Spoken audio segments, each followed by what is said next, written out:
Nairobi National Museum sits on Museum Hill in Nairobi, Kenya's capital city. It immediately borders the Nairobi River on its rear end and the Mishuki Memorial Park on its foot along Kipand Road. The museum neighbors the Kenya Broadcasting Corporation and the famous Norfolk Hotel. Geographically, it lies in between the Central Business District and Westlands, Nairobi. From the General Post Office, it will take up to 80 minutes through the new Uhuru Highway and access the museum through its main gate facing Museum Hill Center. The prestigious University of Nairobi Tower provides a homemade sensational aerial view of the museum's landscape and excellent architectural setup. The museum's environs are punctuated with well-thought artistic monuments and statues which can never be found anywhere in the world. Amazing and fulfilling. The East Africa Natural History Society founded the Nairobi National Museum of Kenya in 1910 to carry out research on paleontology, ethnography and diversity. No doubt, Nairobi National Museum is Kenya's heart and identity. It has over decades collected, studied, preserved, documented and presented Kenya's cultural and natural heritage. It is the epicenter of most endowed galleries in Eastern and Central Africa.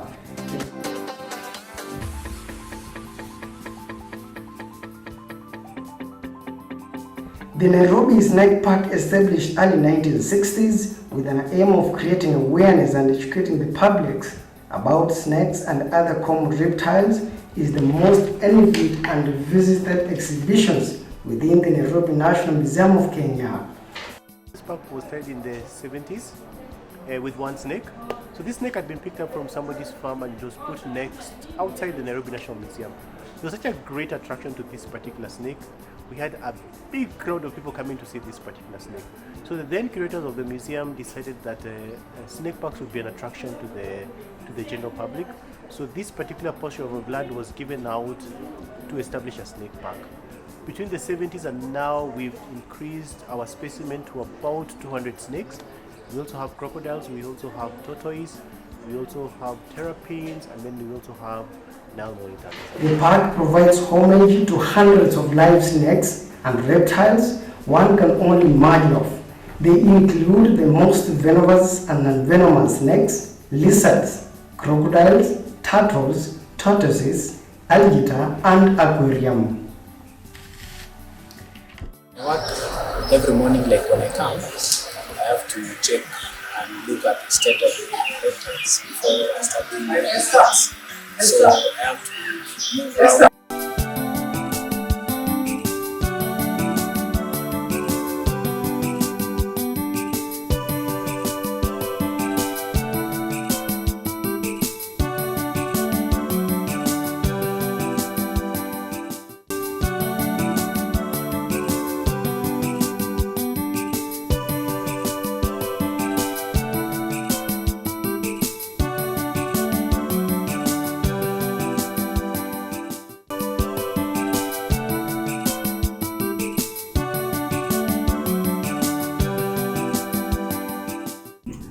Because it feels threatened, it feels not safe. So the only defense thing that it has is to attack you. So you see, like, we are here and they are very calmly there giving us that peace. So as maybe we do the maybe if you know people want to be here, and if you can get people there. This is a huge python, and this is the oldest one. And this is around it weighs around 90 kilograms. This python here.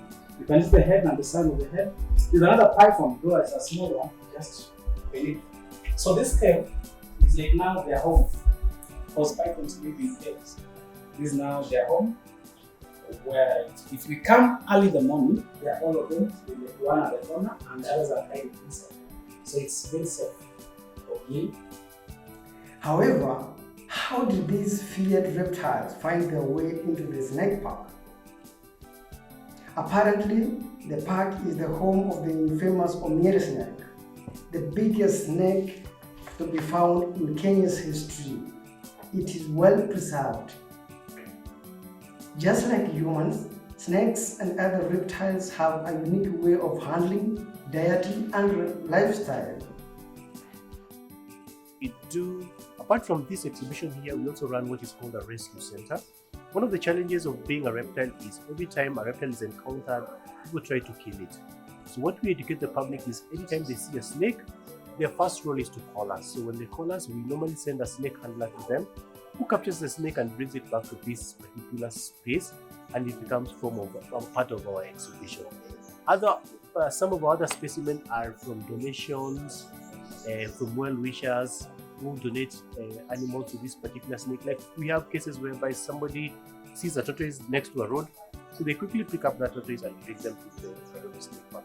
And we have a big group of supporters who bring specimens to this particular space. So I'm going to do a cobra, Egyptian cobra.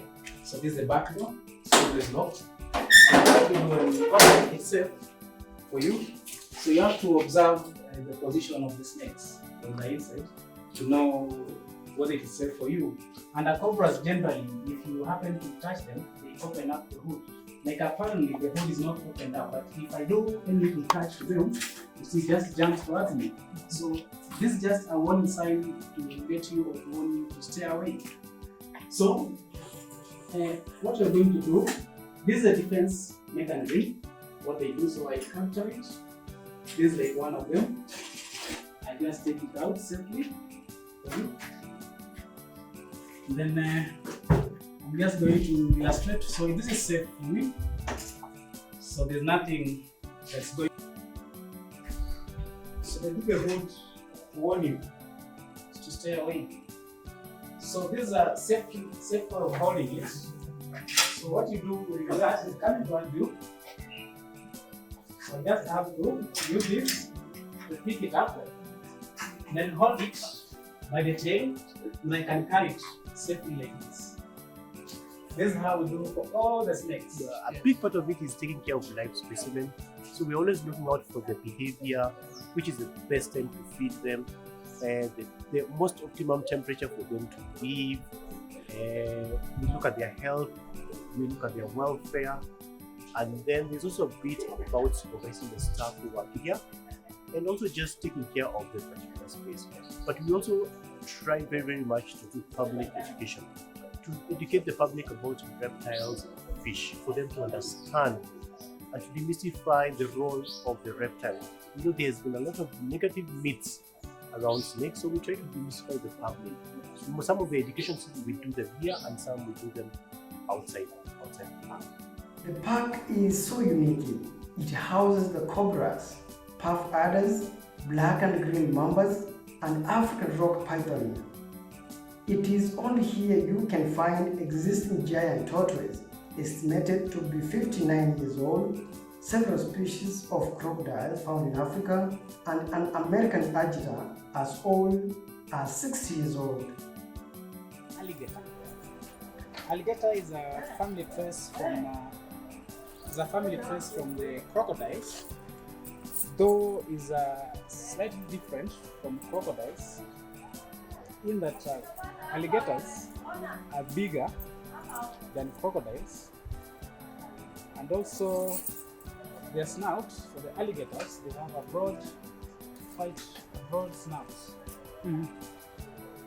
For the crocodile, they have a sharp snout. Mm-hmm. Snout is the distance from the nose. The distance from the nose to the head, that's the snout. Okay. So when I say this, they have a sharp snout, and like the crocodiles, crocodiles have a sharp snout, alligators have a broad snout. So I'm just going to show you.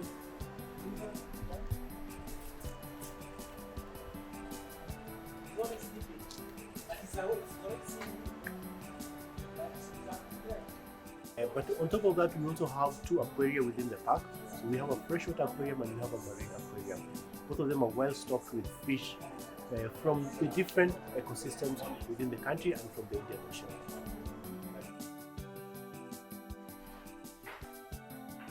Another breathtaking section of the Nairobi Snake Park is the aquarium. Holdings the freshwater terrapins, coral fish from East African lakes, oceans, and rivers, you cannot also escape giant snails. As you enter the Nairobi Snake Park, straight to the entrance, there is a signpost welcoming you that trespassers will be poisoned. There's a pit. So that pit, we call it a central pit. So that's a natural ecosystem that has been set up to illustrate how different animals coexist in a certain given environment. So at the center pit, you have now to do an eye test, for which now you have to locate the creatures or the reptiles living in that center pit. About 8 species of snakes. We have tortoises, we have chameleons, and we have some species of lizards living in the same area. So snakes, they have to look for their own food because they have been set free. They are moving freely by themselves. But as well, the prey, that is the chameleons and the lizards, they need to be able to survive by themselves. That's why you have the center pit, and that's why, as I said, it's a natural ecosystem. So if you look very well at the center pit, you'll be able to see chameleons. So chameleons have been put at the center pit deliberately so that they act as food for the some of the species of the snakes that you'll be able to see at the center pit. At the center pit, we have the butterfly grass snake, which is a harmless green snake that is usually confused with the green mamba. It's a small snake, green in color. At the same point, we have the boomslang, and that's why as the notice welcomes you to a special poison. A boomslang is a venomous snake that we have put at the center pit, not to discourage tourists, but just to do some sort of illustrations and do some ecological merge of the different animals inside the ecosystem.